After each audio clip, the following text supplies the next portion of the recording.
Cheshire Cheese, just back there behind that truck again. We can listen to that. And the Old Cheshire Cheese was the pub that Charles Dickens used to go into.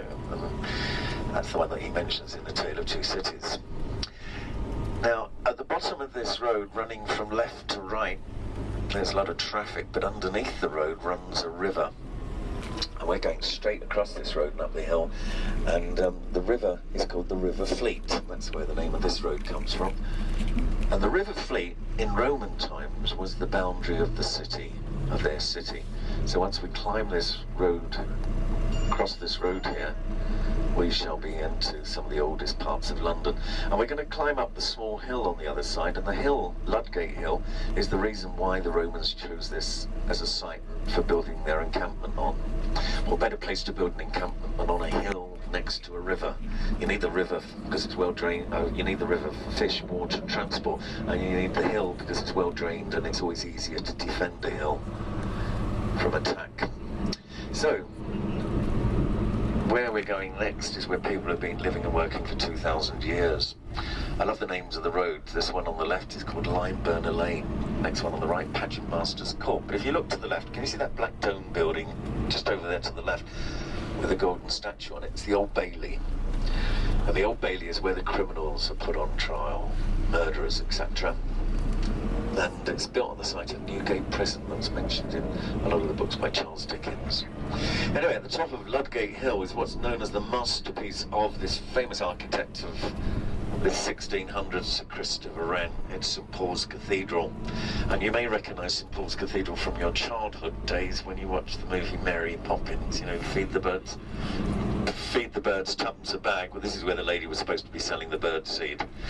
Now, St Paul's was where the service of Thanksgiving for the Queen's 60 years on the throne took place at the weekend, and if you get a chance, do go and visit the building. It's absolutely amazing. Now, this is St Paul's number 5. There have been 5 buildings called St Paul's on this site. This one was built in the 1670s, replacing the earlier one that was burnt down in the Great Fire of London, which started about half a mile away from here and destroyed over 60% of all the buildings in London in 4 days. Now, buried inside St Paul's Cathedral, you've got some of our great military heroes. One of them is the Duke of Wellington. You know, the Duke of Wellington, who led the English and Allied troops to victory at the Battle of Waterloo in 1815, when Napoleon was finally defeated. Hurrah!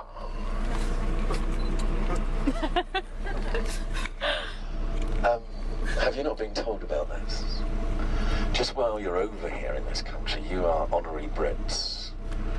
Whenever we talk about beating Napoleon, and I do just mean Napoleon, I don't mean the French, we always go, hurrah. Okay? Just going to recap. Buried in there are some of our great military heroes, and one of them is the Duke of Wellington. What was he famous for? Because he led the English and Allied troops to victory at the Battle of Waterloo in 1815, when Napoleon was finally defeated. Little more enthusiasm wouldn't go amiss. No, that was a bit of a delayed reaction. That was like a Mexican wave going. Anyway, the dome. If you look, well, you'll see the dome as we go around London. You know, St Paul's has got a dome on the top. The top of the dome is 365 feet above the ground. Now, why would Christopher Wren choose 365? That's how many. Oh, come on, there's a clue in a calendar. Days of the year, but more importantly, that's how long it takes the Earth to complete its orbit around the Sun, and that's because when that was under construction in the 1600s, the Church still wanted everybody to believe that the Earth was the centre of the universe, whereas Christopher Wren was a scientist. He was trained as an astronomer, and he and the other scientists were saying, no, the Earth is one small planet going around the Sun, so that's why he chose 365. Now, we're lucky to have that building because during the Second World War, London was very badly bombed, as you probably know, and this area was completely flattened. Virtually every building around here was destroyed, apart from St Paul's.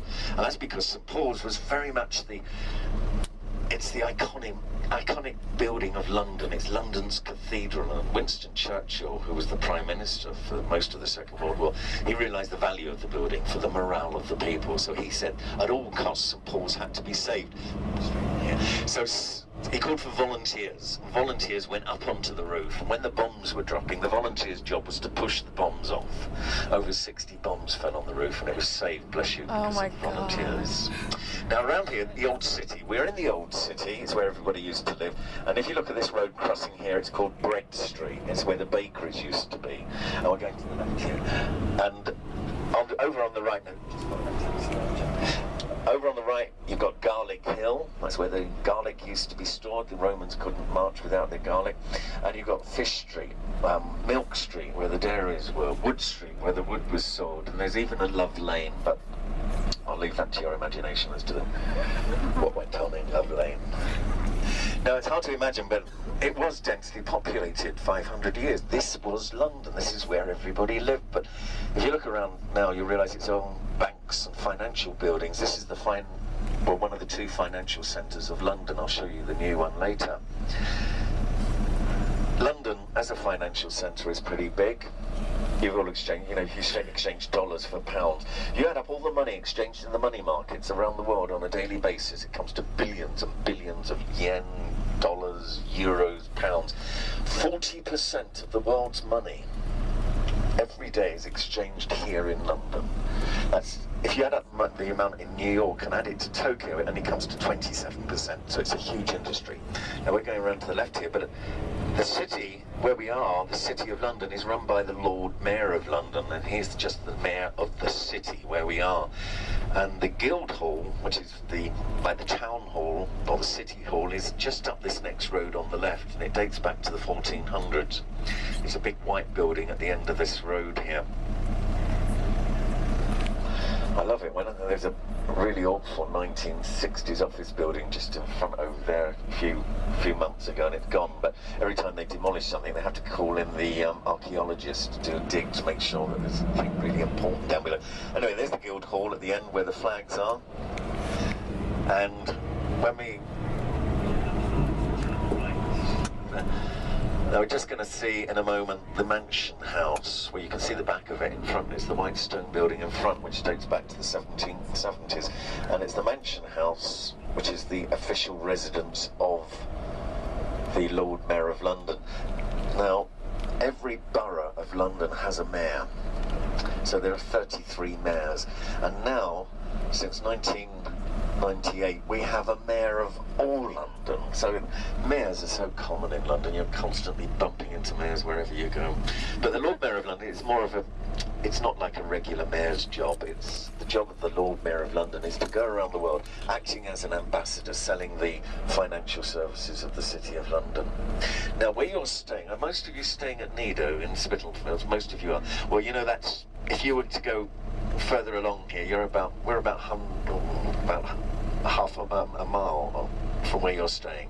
So all this area is in walking distance. And I do hope you, like Sunday mornings when it's really quiet, have a walk round here, especially you Harry Potter fans, because just up the road here is Leadenhall Market, which is what they used in the movies as Diagon Alley. Is it Diagon Alley?